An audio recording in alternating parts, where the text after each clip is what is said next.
নমস্কাৰ মই ডিম্পিয়ে আপোনালোকক স্বাগতম জনাইছোঁ নিউজ ফাৰ্ষ্ট অসমলৈ এখন বিপদ সংকুল জৰাজীৰ্ণ সাঁকো দক্ষিণ শালমাৰা সমষ্টিৰ দৈনিক হাজাৰ হাজাৰ মানুহে এই বিপদ সংকুল সাঁকোৰে অহা যোৱা কৰি আছে কাণসাৰ নাই চৰকাৰ জিলা প্ৰশাসন আৰু জনপ্ৰতিনিধিৰ এইবেলি হৈ যোৱা ভয়ংকৰ বানপানীৰ ফলত দক্ষিণ শালমাৰা সমষ্টিৰ বিভিন্ন ঠাইত ৰাস্তা ঘাট দলং মথাউৰি আদি ধ্বংস হৈ বিধ্বস্ত ক্ষতি হোৱাত ৰাইজ ভীষণ অসুবিধা আৰু বিপদৰ সন্মুখীন হ'ব লগা হৈছে দক্ষিণ শালমাৰা মানকাছাৰ জিলা ছাত্ৰ সন্থাৰ সাধাৰণ সম্পাদক শৰীফুল ইছলাম প্ৰাধানী আৰু উপসভাপতি শাহিন জাবেদ আহমেদে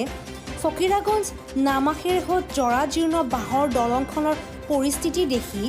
ক্ষোভতে কয় বহু দিনৰ মূৰত হয়তো স্কুল কলেজ আদি খুলিব ইতিমধ্যে ছাত্ৰ ছাত্ৰীৰ বহুত ক্ষতি হ'ল এতিয়া যদি ৰাস্তা ঘাটৰ সমস্যাত ছাত্ৰ ছাত্ৰীৰ অসুবিধাৰ সন্মুখীন হয় এয়া ছাত্ৰ ছাত্ৰীৰ বাবে হ'ব বৃহৎ ক্ষতি গতিকে ছাত্ৰ ছাত্ৰী আৰু বৃহৎ অঞ্চলৰ ৰাইজৰ সুবিধাৰ্থে চৰকাৰ জিলা প্ৰশাসন নতুবা স্থানীয় প্ৰতিনিধিয়ে অতি সোনকালে দলংখনৰ মেৰামতি কৰি দিয়াৰ বাবে দাবী জনায় অন্যথা গণতান্ত্ৰিক আন্দোলন গঢ়ি তোলাৰ হুংকাৰ দিয়ে জিলা ছাত্ৰ সন্থাই বিভিন্ন প্ৰান্তত ৰাস্তা ঘাট দলং মথাউৰি আদি ভাঙি চিঙি থান হৈ পৰিছে এই বানপানীৰ ফলত যিসকল ক্ষতিগ্ৰস্ত হ'ল ৰাস্তা ঘাট দলং আজিলৈকে জিলা প্ৰশাসন আৰু চৰকাৰৰ ফালৰ পৰা কোনো এজন প্ৰতিনিধি আহি ইয়াক পৰ্যবেক্ষণ কৰা নাই যে বৰ্তমান দক্ষিণ শালমাৰা সমষ্টিৰ ৰাস্তা ঘাট যাতায়াত যোগাযোগ ব্যৱস্থা কেনেকুৱা আজি অতিবৰ পৰিতাপৰ বিষয় আমাৰ দক্ষিণ শালমাৰা সমষ্টিৰ এই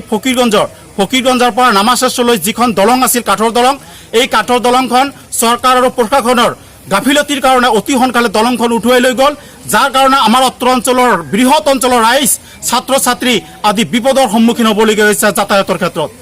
আৰু অতি দুৰ্ভাগ্যজনক কথা আমাৰ মেইন হল ফকিৰগঞ্জ বজাৰ এই বজাৰখনত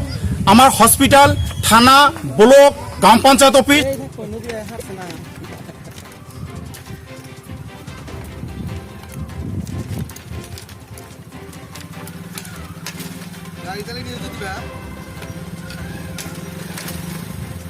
देखिए पाव जान हुद्दा भितरे जाना একটু ভালো দেবেন নিয়ে গাম করে যা লাগবো